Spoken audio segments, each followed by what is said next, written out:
그래서 특히 어둡게 느껴지는 상황에 대한 깨어있는 대처에 대해서 이야기를 나누고 싶어요. 그리고 특히 현재 상황이 희망이 없는 것처럼 보일 때들에 대해서 이야기를 하고 싶어요. 이건 개인 차원에서도 그렇고 집단적인 더 큰 차원에서도 그래요. 나의 현 상황이 희망이 없는 것처럼 보일 때, 아주 어둡게 보일 때.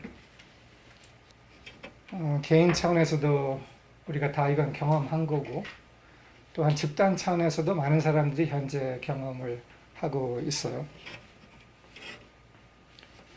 때로는 나의 억울하고 희망 없는 상황이라고 여겨지는 그런 상황들이 있죠. 그래서 희망 없이 보일 때라고 얘기를 하는데, 보일 때가 여기에 관건이에요. 실제로 희망 없는 거와 희망 없이 보이는 거와는 다를 수가 있기 때문에요. 그래서 이 차이에 대한 알아차림 그리고 다룸에 대해서 이야기하고 싶어요. 그리고 때로는 우리의 상황이 희망 없다고 어둡다고 느껴질 때 우선 여러분들 다들 좀 경험해 봤나요? 그리고 그 희망 없음처럼 느껴지는 보이는 상황이라는 것이 자주는 우리에게 느껴질 때는 매우 객관적, 합리적, 그리고 당연하게 사실인 것처럼 보여요. 그렇죠? 우리가 희망 없음 느낄 때는 거의 그렇죠. 상당히 객관적인 사실, 합리적인 사실, 그리고 당연히 그렇다라고 느껴지는 거. 그래서 특히 여기에서 실제로 보임과 실제와의 구분에 대해서 우리가 좀 더 깊이 문의해 들어갈 필요가 있어요.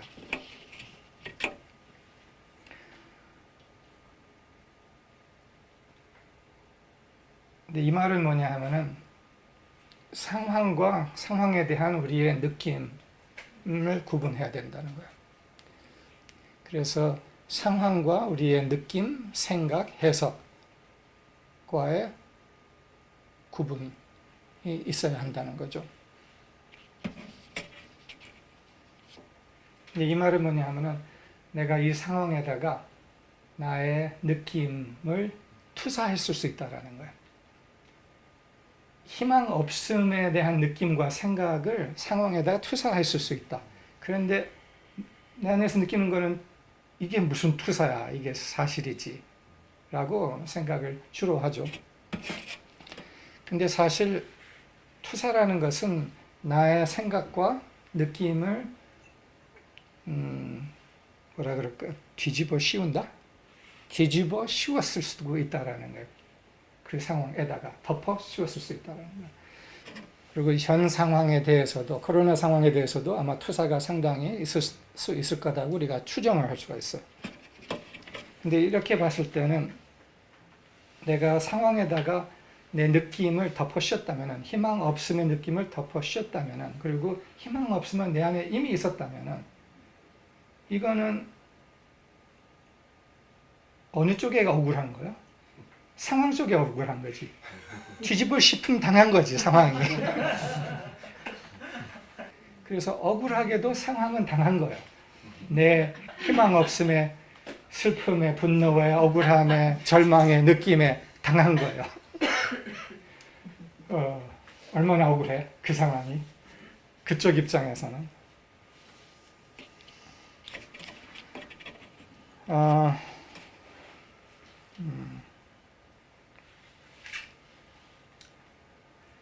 그리고 이런 것을 우리가 알아차리기 시작할 때는 우리가 알게 되는 건 뭐냐 하면은 상황을 다루어야 하지만, 희망 없이 보이는 상황을 다루어야 하지만 그거 전에 또는 동시에 느낌을 다뤄야 된다는 거예요. 우리 안에 있는 그것에 대한 느낌 패턴을 다뤄야 된다는 거예요. 그래서 내가 오래전부터 사용해온 아주 간단한 한 키워드 만트라가 있는데 영어기는 해요. 근데 그 만트라 키워드가 뭐냐 하면은 이것은 패턴이야. 패턴이야라는 단어예요. 패턴이야.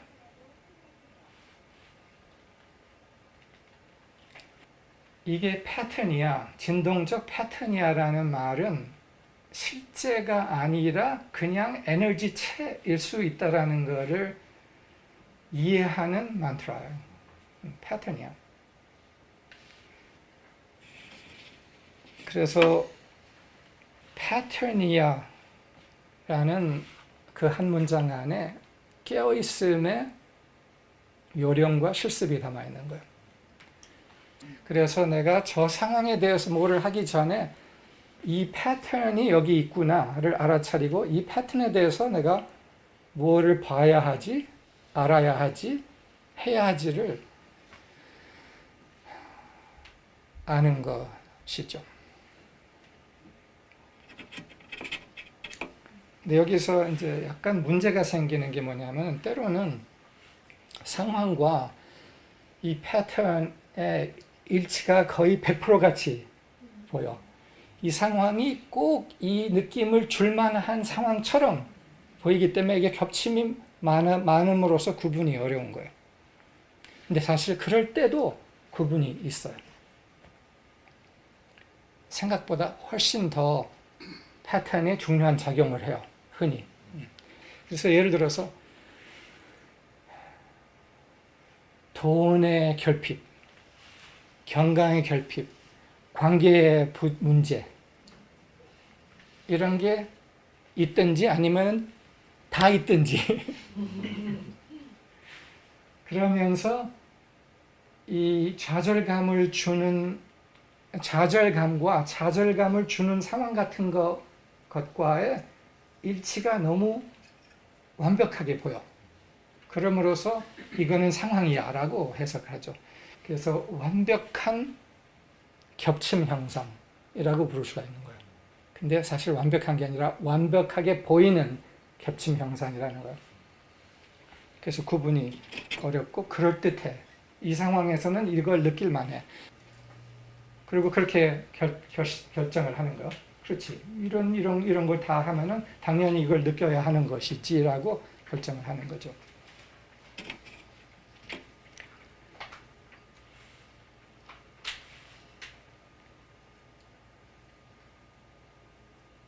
그런데 묘한 것은 이 똑같은 상황이 있어도 내 안에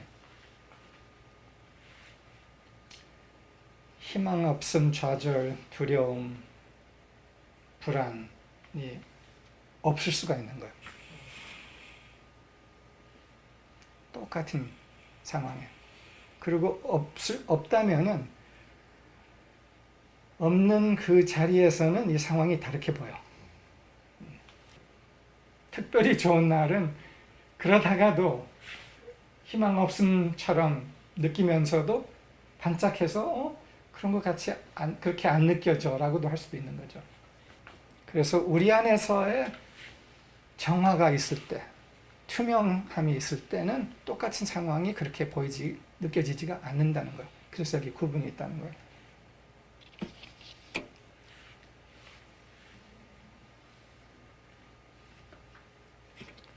그럴 수가 있어. Can that be true? 그럴 수가 있어. 내가 갖고 있는 이 똑같은 상황에 있으면서도 전혀 두려움, 불안, 희망 없음을 느끼지 않을 수가 진짜 그럴 수 있어. Yes. 우리가 우리의 본질에 깊이 닿았을 때, 상황은 똑같더라도 우리 본질에 깊이 닿았을 때, 우리의 생명의 힘뿌리에 깊이 닿았을 때는 똑같은 상황도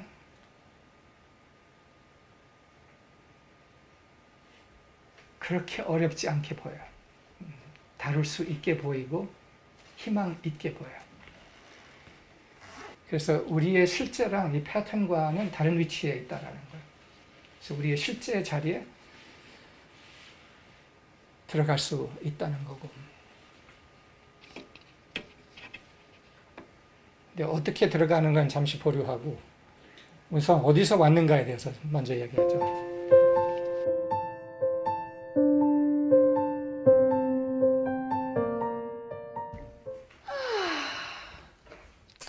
Well, not many here, but precious few. Yeah, so today I want to begin a consideration of something that makes a huge difference in our experience of who we really are, our true being, and our sense of oneness with others. Any idea what it might be? Well, it's forgiveness. And you know, the actual experience of deep and true forgiveness is so important. Will probably take a number of levels to let this penetrate to the depths of our being, so that we may expand our ability to truly forgive. So today we'll make a start with this. When people do things that bring up hurt in us, which we've probably all experienced many times, we have an opportunity to forgive. Have you noticed what not forgiving does to you? It starts dissolving the sense of oneness. We may want to withdraw and become isolated. And eventually we may realize we actually lose touch with our own true being. In recent weeks, someone did something that brought up hurt in me. And very soon I noticed its impact. My heart felt heavy. My body very low energy. And hopeless thoughts came like, what's the use? Many people would not notice the difference in their body, mind, and heart because they've been living so long without forgiving, they get used to it. Because it's not my normal experience, it was very noticeable to me. The difference, which I just described, the misery of that, versus a clear heaven. So I knew right away I must do something to forgive, to re-establish the clear heaven in and around me. What do I mean by a clear heaven? It's like looking into the eyes of a 6-month-old baby. Do you know what that's like? There's a pure, clear space between you, and you can feel you're connecting being to being. So if we don't forgive, in English we say we bear a grudge against someone. That means we carry resentment toward a person. So in other words, we're carrying around a load of anger and resentment. Do you know what resentment does to our bodies? Yoranda said it wreaks havoc. I have to check, but I remember that he said it stimulates the adrenals in a way that whips the body. So, if we haven't forgiven, we carry resentment, which is like beating ourselves up from the inside. Good incentive to forgive, huh? So, if there's even one person we haven't forgiven, it restricts our connection with everyone else and with God. It blocks that clear heaven, and that affects our whole lives. So, actually many people know they should forgive. Majayo? But often they find it very hard to do it. Why is it hard to forgive? Part of the reason relates to our background. What our family and friends did, what was usual for them. That imprinted beliefs in our subconscious when we were very young. When I was 7 years old, I remember I did something wrong. I don't know what it was now, but I remember very clearly I decided I must punish myself before God punished me. So I chose my punishment. No TV for 1 week. So where did the idea come from that I needed to be punished? Actually, my parents rarely punished me. And they were atheists, so they didn't teach me that God would punish me. I think I learned it from my wise Catholic teacher. She was 1 year older than me. 8! 네, 8살이었던 거죠. So actually, many people, especially Christians, believe that God punishes us. If we think that God punishes us, we maintain the right, the justification to punish other people. There are many levels of that, and it can even be very subtle. Like, I'm not going to give that person a chance to hurt me again. 네. So we keep a distance from them. Physically, we may not want to spend time with them, but also in our hearts, they're way out there. Even in the best relationships, this kind of thing shows up. Someone does something that we feel hurt, and we start to close our hearts. So carrying resentment is a form of punishing other people. And sometimes people feel really justified in resenting. They may say, I resent that, and actually feel very righteous about that resentment. So we noticed a little bit the harm it does to our own bodies, but sometimes we resent without even noticing it. So we push it under the surface and suppress it. But pushed under, that resentment accumulates and builds. And eventually will come out in an explosion suddenly, like an atomic bomb. Have you ever seen that? Have you ever done that? Yeah, probably we all have. A more modified form of resentment is frustration. But it also, like resentment, builds and comes out when we don't expect it. Maybe not an explosion, but little darts.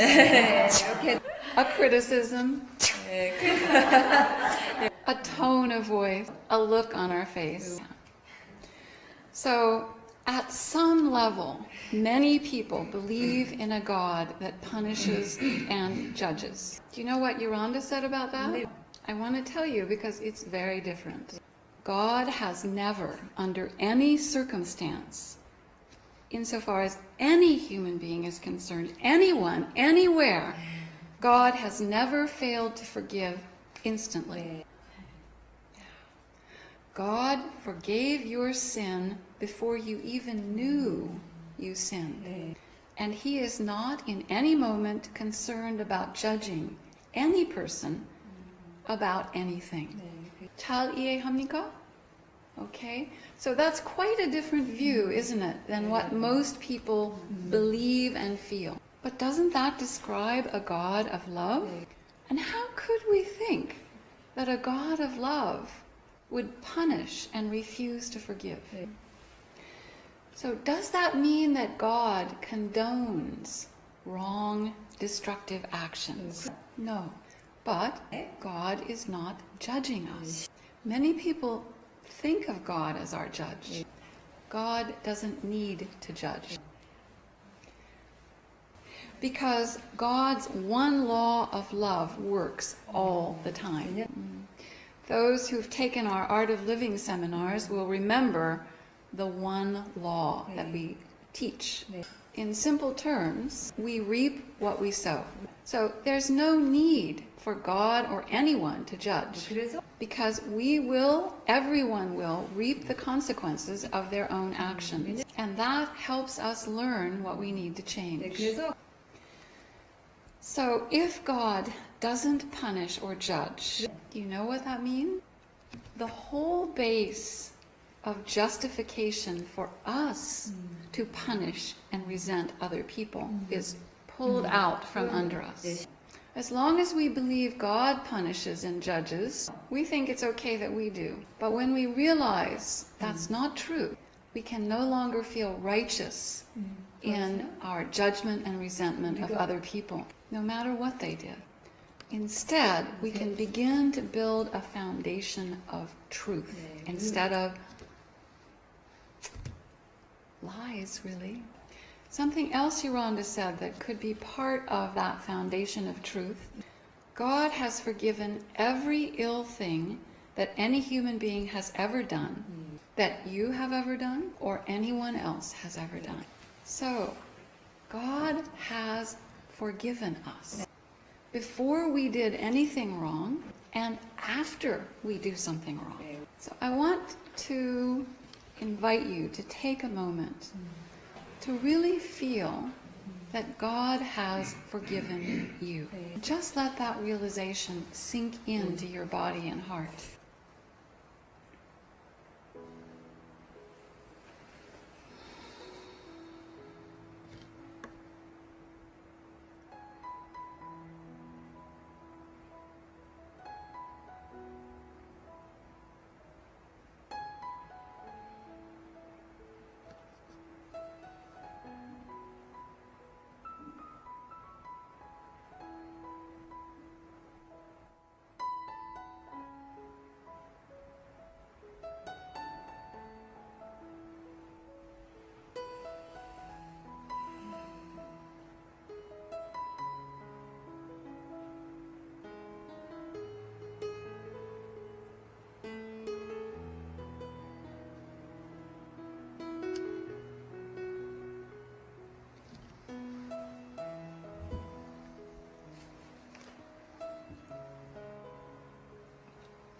Perhaps you could take more time with that on your own.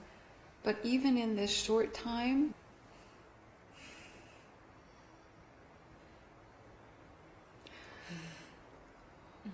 what came to me was God smiling.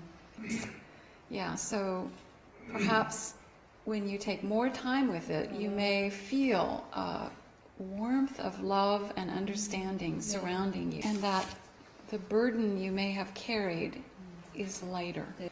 So beyond feeling and realizing God has forgiven us, there's one other step that is vital for us to actually receive forgiveness. To receive God's forgiveness, there's something we need to do. Anybody want to guess? Some of you with long experience could probably easily say, but what's the one thing we have to do to receive God's forgiveness? Forgive myself and others.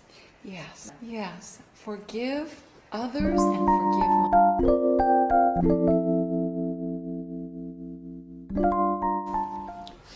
오늘 제가 하고자 하는 서비스의 제목은 나는 내가 응답하는 것을 부릅니다 하는 것입니다. 내가 응답하는 것을 내가 나의 삶에 초대하고 있다 하는 제목입니다. 인간은 누구나 이 세상에 올 때 그냥 오지 않습니다. 딱 2000년 전에 지금 현재 이스라엘, 팔레스타인 지역에 예수라는 분이 이 땅에 탄생을 했습니다.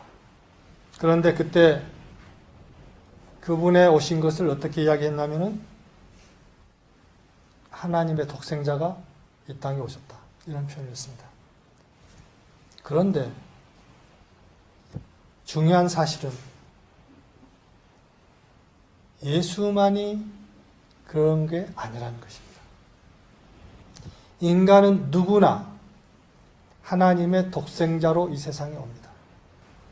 그것을 그렇다는 진리를 예수님과 예수님을 알았던, 따랐던 사람들이 우리에게 알려준 것입니다. 그런데 그것이 종교화돼서 왜곡돼서 그 진리가 아니야. 예수님만이 독생자고 우리는 예수님을 따르는 사람들이야. 이렇게 왜곡을 해버렸습니다. 근데 그렇지 않습니다. 우리는 누구나 하나님의 신의 독생자로 이 세상에 왔습니다. 여러분 한 사람 한 사람을 생각해 보세요. 여러분 같은 사람이 이 우주에 어디에 다른 데에 있을 것 같아요? 여러분들은 우주에서 하나인 오직 한 사람인 존재입니다. 우리는 인간으로서 나하고 비슷한 사람이 여기도 있고 저기도 있고 저기도 있고 그러잖아. 이렇게 생각할 수가 있습니다. 물론 인간으로서 같고 비슷합니다. 그런데 여러분 한 사람 한 사람은 여러분이 아니면은 없는 자리를 차지하고 있습니다. 그래서 우리가 이 땅에 와서 성장해 나가는 과정에 대해서 잠깐 이야기를 나누고 싶습니다. 우리가 이 세상에 와서 가장 먼저 하는 일은 스스로 몸을 만들어 갑니다. 그리고 몸을 만들면서 우리의 의식과 정서, 영역도 이렇게 성장해 가고, 그러면서 그것이 성장해 가면서 우리가 다양한 경험을 하게 됩니다. 그러면서 그 경험 속에는 두려움 같은 것도 경험하게 되고, 분노도 경험하게 되고, 슬픔도 경험하게 되고, 기쁨도 경험하게 되고, 그러한 것들이 축적되면서 우리의 인격을 형성합니다. 그리고 상당 기간 모든 것이 그냥 사회가 주는 대로 어쩔 수 없이 따라가게 되는 것 같이 느껴집니다. 그런데 알고 보면은 우리의 삶은 우리 자신이 만들어갑니다. 앞에서 이야기한 대로 우리는 이 세상에 와서 가장 먼저 나의 몸을 만듭니다. 물론 도움이 필요합니다. 부모나 사회의 도움이 없으면 나는 제대로 나의 몸을 만들 수 없습니다. 그런데 실제 그 어린이들을 보세요. 어떻게 몸을 만들어 가는지. 옆에서 이렇게 만들어주나요? 누가? 옆에서 도와만 줘요. 음식만 줘요. 그러면은 애들은 어때요? 계속 깨어있는 동안에는 계속 손발을 흔들고 막 그러죠. 깨어있는 동안에 묶어놓지 않으면 계속 손발을 흔들어서 운동을 하는 거예요. 그게 운동이에요. 자기 몸을 만드는 운동이에요. 그것을 누가 너 그렇게 운동해야 네 몸 만들 수 있어? 그렇게 가르쳐줬나요? 그래서 어느 정도 손발 힘이 붙게 되면 어떻게 되죠? 뒤집어 엎으려고 그러잖아요. 너 이제 다 운동했으니까 이제 뒤집어 엎을 능력이 생겼어. 뒤집어 엎어봐. 그렇습니까? 지 혼자 뒤집어 엎어요. 뒤집어 엎어서 그냥 그건 수백 번 하겠지. 그러다가 이제 배에 힘이 들기 시작하면 어때요? 기기 시작하잖아요. 그러다가 좀 지나면 어때요? 뭐든지 붙잡고 일어서려고 하잖아요. 막 넘어지더라도 또 일어서려고. 그 다음에 혼자 일어설 수 있으면 얼마나 기뻐해요. 안 잡고도 일어설 수 있다고 이렇게. 그리고 어느 정도 지나면 혼자 걷는다. 그게 누가 가르쳐줘서 되는 게 아니잖아요. 여러분 각자가 어렸을 때 다 그렇게 했어요. 우리 스스로 우리 몸을 만든 거예요. 그리고 그 어떻게 몸을 만들 것인가 하는 디자인은 이미 우리 안에 올 때 이미 내장되어 있었어요. 그 다음에 정서와 의식을 개발해 가고 인격을 형성해 가죠. 이건 몸 만드는 거하고 또 조금 다른 거예요. 몸은 내 스스로 만들 수 있으나 정서와 의식의 개발은 혼자 할 수 있는 것이 아니죠. 이는 관계를 통해서 형성되어 갑니다. 가장 기본적으로는 부모, 가족과의 관계를 통해서 이를 개발이 시작되는 것이죠. 그래서 잘 개발하기 위해서 가장 좋은 것은 좋은 부모님과 좋은 선생님을 만나는 것이겠죠. 그런데 아쉽게도 좋은 부모를 만나는 것은 내가 선택하는 것이 아니죠. 또 어릴 때 좋은 선생님을 만나는 것도 나의 선택 영역이 아닌 것 같잖아요. 그럼 누구 책임이겠어요, 이게? 이 선택의 책임이 누구한테 있어요? 누가 여러분 부모를 선택해 줬어요? 여기에 대해서는 많은 이야기를 우리가 할 수 있을 겁니다. 여기서는 이렇게 질문으로만 두고 나가죠. 그리고 프로이드의 성격 형성 발달 과정에 의하면 아이들의 인격 형성은 한 7살 정도 되면 끝난다고 그렇게 합니다. 그게 맞나요? 만일 그렇다면은 우리가 질문해야 할 게 있어요. 우리 성격은 이미 성격 형성은 이미 오래전에 끝나서 우리는 이제 그 성격을 안고 평생을 살아가야 하는가 하는 질문이 남을 수 있죠. 굉장히 중요한 질문인 거죠. 근데 오늘 제가 이야기하고 싶은 것은 바로 여기서부터입니다. 제가 오늘 이야기하고 싶은 것은 오늘 주제, 나는 내가 응답하는 것을 부릅니다 하는 것입니다. 그래서 내가 무엇에 어느 방향으로 응답하는가 하는 것을 매 순간 체크할 필요가 있습니다. 그것을 나의 삶은 내가 응답하는 것에 총합니다. 지금 현재의 나의 삶은 내가 지금까지 응답한 것에 총합니다. 그런데 나의 삶의 모습을 보면서 어떤 모습은 좋아하고 어떤 모습은 안 좋아하죠? 그래서 그건 무슨 이야기냐? 내가 응답하는 것이 많은 경우, 대부분 경우에 의식적으로 응답하는 것이 아니라 거의 습관적으로 패턴화되어 있는 어떤 그러한 거의 무의식 상태에서 응답하고 있다. 나도 의식하지 못하면서 응답하고 있다는 것입니다.